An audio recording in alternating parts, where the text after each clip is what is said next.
Welcome to coding OTT. Chapter 10 है CSS language का।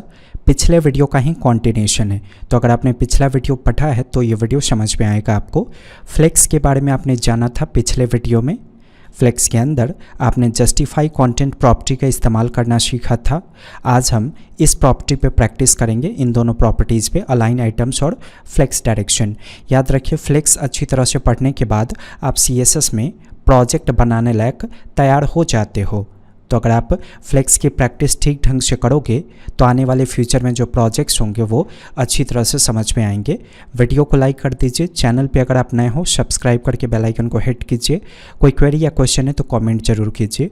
चलिए शुरुआत करते हैं। बॉडी टैग के अंदर मैंने एक डिव एलिमेंट क्रिएट किया। इसके अंदर 3-4 डिव एलिमेंट को क्रिएट कर लीजिए। ये रहा पहला डिव, दूसरा, तीसरा, चौथा। कंटेंट सबका चेंज कर सकते हैं। सभी डिव में क्लास का वैल्यू मैंने सेट कर दिया बॉक्स, जो अंदर वाला डिव है ना उसमें, ऐसे। तो मैंने आपको पेरेंट और चाइल्ड एलिमेंट के बारे में बताया था।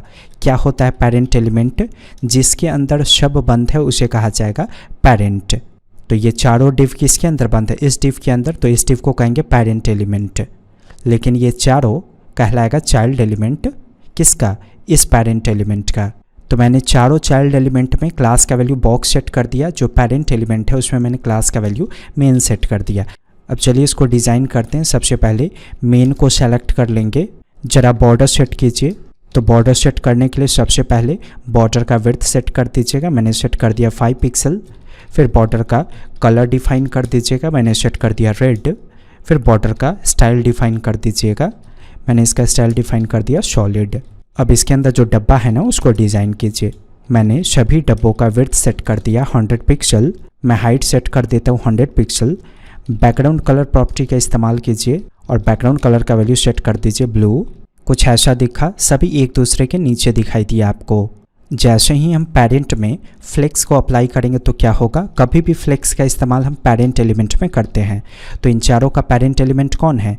याद रखिए, जिसको अरेंज करना है ना उसके पेरेंट में डिस्प्ले का वैल्यू फ्लेक्स देंगे। जैसे इन चारों को अरेंज करना है तो इसका पेरेंट जो डिव होगा मेन, इसी में आप डिस्प्ले का वैल्यू फ्लेक्स डिफाइन कर दोगे। तो ऐसा करने से जब आप इसे रन करोगे तो नोटिस कीजिए, फ्लेक्स देने की वजह से चारों हॉरिजॉन्टली अरेंज हो गया। आपने जाना था कि चारों को हॉरिजॉन्टली अगर मुझे सेंटर में भेजना है, राइट में भेजना है, शुरुआत में भेजना है या सबके बीच में स्पेस मेंटेन करना है, तो उसके लिए जो पेरेंट एलिमेंट होगा जिसमें हमने डिस्प्ले फ्लेक्स लगाया उसी में जस्टिफाई कंटेंट का वैल्यू कुछ डिफाइन करेंगे। ऑलरेडी आप पढ़ चुके हो पिछले वीडियो में। तो ये हॉरिजॉन्टल के लिए जस्टिफाई कंटेंट। वर्टिकल पे अगर आपको काम करना है ना तो उसके लिए अलाइन हाइफन आइटम्स का इस्तेमाल कीजिएगा। मैंने इसका वैल्यू सेट कर दिया सेंटर। तो ऐसा करने का मतलब है कि इस डब्बे के अंदर ये चारों डब्बा वर्टिकली सेंटर में दिखेगा। रन कीजिए। अभी कोई फ़र्क नहीं पड़ा। याद रखिए, अलाइन आइटम्स का फ़र्क आपको तब दिखेगा जब आपके पेरेंट एलिमेंट का कुछ हाइट हो। तो इस पेरेंट एलिमेंट का कुछ भी हाइट डिफाइंड नहीं है। मैं अपनी मर्जी से इसका हाइट डिफाइन कर देता हूँ 500 पिक्सल। सेव करके ज़रा रन कीजिए। ध्यान दीजिए, जितना भी डब्बा था वर्टिकली सेंटर में दिखा आपको। वर्टिकली का मतलब होता है इस तरीके से लंबाई में सेंटर में। ठीक वैसे ही अगर आपको शुरुआत में दिखाना है तो अलाइन आइटम्स का value flex hyphen start define कर दीजिएगा। तो ये आपको टॉप में दिखेगा, वर्टिकली टॉप। सेम वैसे ही अगर आप फ्लेक्स एंड डिफाइन करते हो तो ये आपको एंड में दिखेगा वर्टिकली। तो नोट्स को डाउनलोड कर लीजिएगा वीडियो के डिस्क्रिप्शन और कमेंट के अंदर से। तो ऐसा ज़रूरी नहीं है कि सिर्फ आप वर्टिकल के लिए ही अप्लाई कर सकते हो।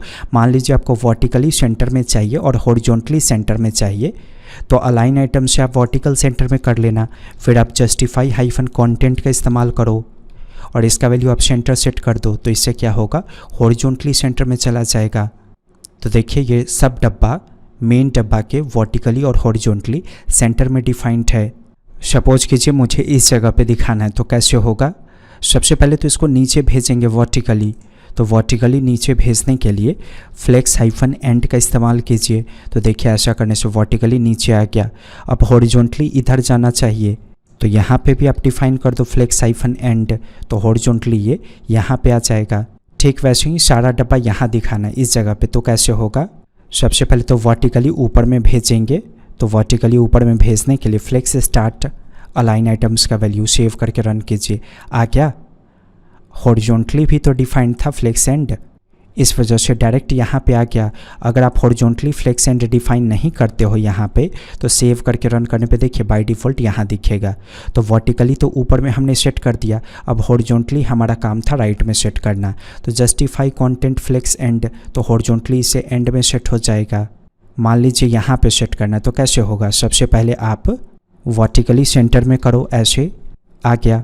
वर्टिकली सेंटर में करेंगे तो इस जगह पे आएगा, फिर इस साइड भेजने के लिए हॉरिजॉन्टली हम जस्टिफाई कंटेंट का वैल्यू फ्लेक्स एंड डिफाइन कर देंगे। मुझे लगता है कन्फ्यूजन होगा इस वीडियो में, नो प्रॉब्लम, अभी प्रैक्टिस कर लीजिए जितना बताया गया। फ्लेक्स का चैप्टर अभी लंबा चलेगा, प्रोजेक्ट पे काम करेंगे ना तो सारी कन्फ्यूजन दूर हो जाएंगी। अभी बस उतना ही प्रैक्टिस कीजिए जितना बताया गया। पसंद आया होगा वीडियो लाइक कीजिएगा, चैनल पे अगर आप नए हो सब्सक्राइब करके बेल आइकन को हिट कीजिए। कोई क्वेरी या क्वेश्चन है तो कमेंट जरूर कीजिए। कोडिंग OTT पे वापस आने के लिए आपका धन्यवाद।